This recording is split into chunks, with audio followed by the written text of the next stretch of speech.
Hello Curlies, it's Mary and welcome back to the Curly Closet. So this video is going to be on the topic of tired of my double chin, also known as my first month on Weight Watchers. So before I get into the topic, I just wanted to say, if you are a returning subscriber, thank you so much for coming back to my channel. And if this is your first time watching my channel, then welcome. And you can hit the red subscribe button below to join all the other curlies on this channel, and you can also hit the bell for notifications if you so choose to. So, weight loss. Basically, 2016, I did not treat my body very well in terms of what I was eating, and that's the honest truth. There were times when I was actually eating and I could literally see the food in front of me. I'd look at the food and I would think, this food is not healthy for me, but I am eating it because I choose to eat it. So I was under no illusions about what I was doing to myself. I am a carb lover, and to be honest, I'm really glad that I did actually start on Weight Watchers, because it actually made me face the fact that I am pretty much a sugar and carb, can I use the word addict? Yeah.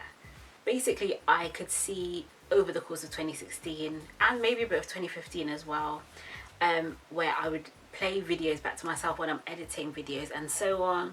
And yeah, I could see like this bit behind my chin was getting a bit chubby. And I just thought, yeah, my weight is not where it's supposed to be right now.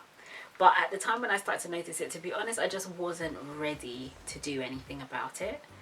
But I decided that, you know, the whole new year kind of thing, I just thought, okay, when January 2017 comes, I do actually want to try to do something about my weight. So the reason why I decided to join Weight Watchers was because I just felt like I needed a system that was going to help me to control my eating. It seemed like their system was very, very simple. So what happens is, when you sign up to Weight Watchers, you put in your current weight, you put in your goal weight, and then you put in some other information. And then what it does is it comes out with a certain number of points per day. So the way that the points are allocated are basically is based on the nutritional information of each food that you eat. So it's based on the amount of carbs, the amount of sugar and fat, and the amount of protein that's in the food that you're eating. And then every food that you eat is allocated a certain amount of points, and you just basically total up your points for the whole day. The app will actually total it up for you, and then you'll see how many points you ate for the day.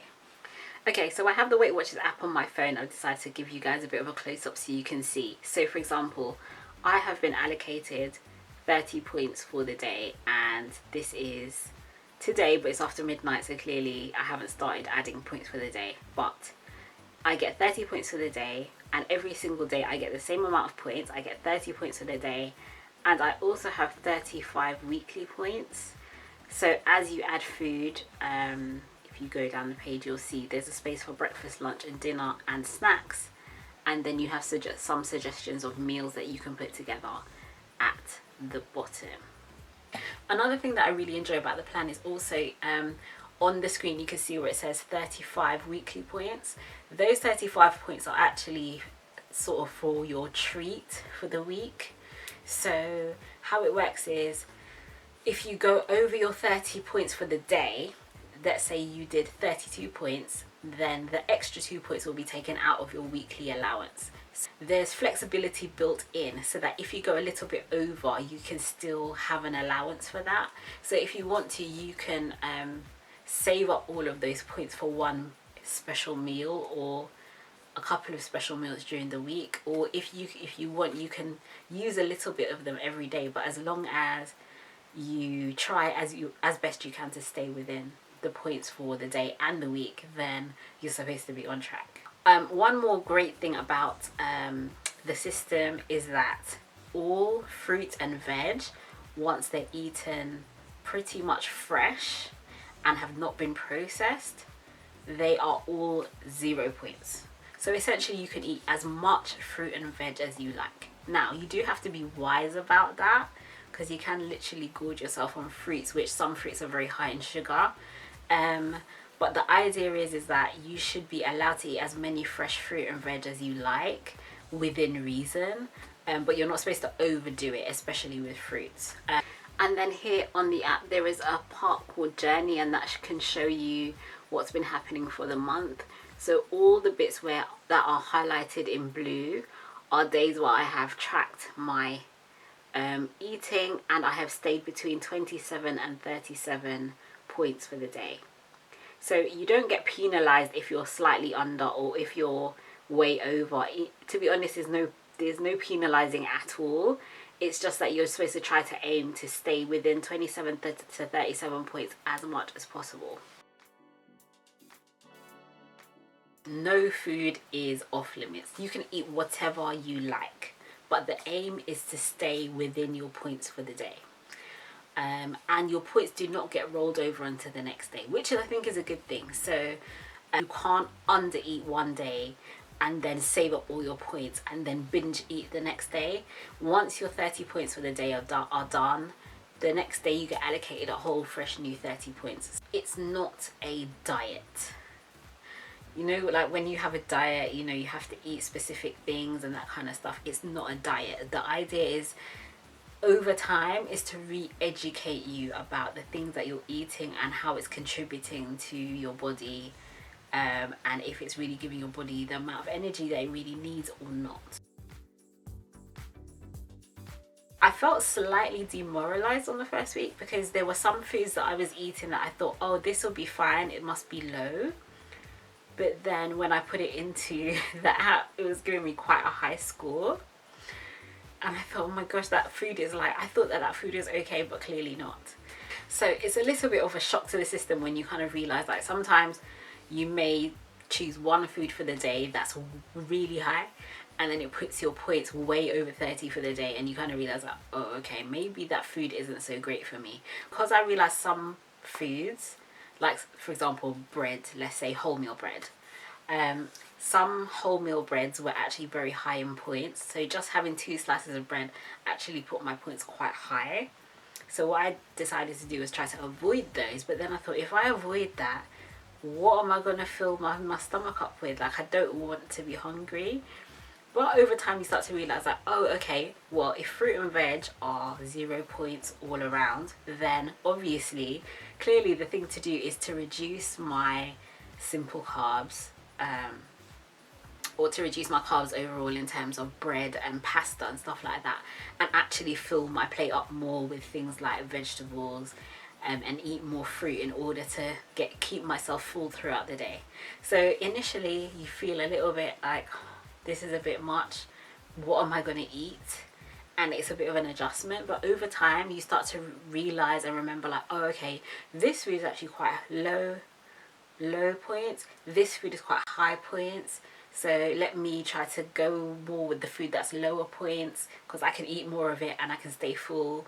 But again, it gives you that flexibility that you can personally choose what foods to eat and what foods not to eat, and so there's nothing that's off limits. So what I will say is, basically, if you follow the plan, I think it is a very good plan. I think the first week or 2 that I was on the plan, I did drop about 2 or 3 pounds, which to me was quite surprising, because I just didn't really feel like I did that much apart from change some of my foods that I was eating. I didn't think it would have that much of an impact, but clearly it did. I would just take a whole load of pasta and put on my plate and just get on with eating it, which for me wasn't a massive amount of pasta. But what I realized was that when I put that amount of pasta into the Weight Watchers app and I saw how many points it was, I realized, like, okay, I can still eat pasta because there's no food that's off limits, but I'm gonna have to reduce the amount of pasta I eat and then supplement it with something else like vegetables. So I feel like, yeah, it's very good at re-educating you as to, okay, This food, I can eat it, but I do have to reduce the portions that I'm eating of it because obviously it's not contributing well to my weight. So another part of the plan that I haven't done so well on, I'll be honest, are the Fitpoints. So if you see clearly on the screen, you can see it. I've been allocated 24 Fitpoints for the week. So the idea for the Fitpoints for the week is that you have a certain amount of Fitpoints that you are supposed to be aiming to complete during the week, and any activity that you do during the week can contribute to it. Now, I have not been keeping up so well with the Fitpoints.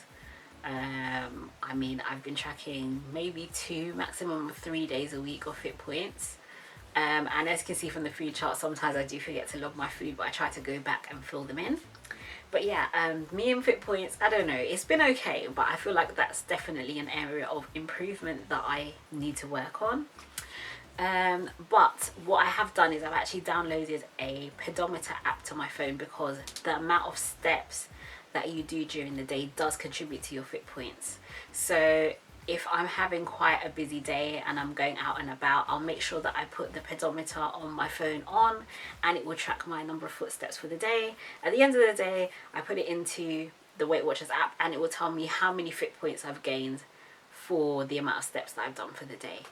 So for me, that's really, it is very useful. It's actually made me think about walking more to different places. So sometimes instead of standing and waiting for the bus, I think actually the place I'm going to is not that far away. I can walk that, that's not a problem, and I can add to my Fitpoints. So it gives me a goal, and it just reminds me to be that little bit more active. During 2016, I had a very bad habit, which was staying up late and then getting hungry just before bed. Then I'd go get some food, eat it, and then within half an hour or so, yeah, I'd go straight to bed practically. And that is obviously not a good thing, because you're putting energy into your body that you're not using. So yeah, so in combination with the Weight Watchers plan, I also decided to eat smaller meals throughout the day, but just more frequently, and also trying to not eat just before bed, or like literally an hour before bed, but just try to have my last meal of the day a good amount of hours before bed, so that I can use up that energy. And yeah, it's been working pretty well so far. When I started, I was 13 stone 6, well 13 stone 5 3/4, but let's just call it 13 stone 6, okay? And I am now 12 stone 13 1/4. So yes, I've lost 6.5 pounds so far within a month, which for me personally is actually quite good. I didn't want to have massively rapid weight loss. I do want it to be gradual, and I do want it to be something that I really incorporate into my lifestyle. But so far I'm really pleased with the results, and I realize in some ways some of my clothes are fitting slightly better, and generally speaking I'm just feeling a lot lighter within myself and not so weighed down. So yeah, I'm really happy with that. So I wanted this to just basically be sort of an intro video to me doing Weight Watchers, and just updating you guys month by month on how it's going. If you guys have any weight loss goals for 2017, then you can let me know in the comments below. I hope that you enjoyed this video. If you did, please give me a thumbs up below, and also subscribe if you have not done so already. And let me know what weight loss goals you have, and you know how successful you've been so far. Because I feel like sometimes we start off in January like, yes, I'm gonna lose weight, I'm gonna do this, I'm gonna do that, and then February and March comes, and by the time, you know, a couple of months in, you kind of go, yeah, that weight loss thing, yeah, that thing, not really doing it anymore. But I feel like if we can all kind of encourage each other and stuff, that it can help us to stick to our goals. So yeah, let me know guys, and I will speak to you soon in the next video. Take care.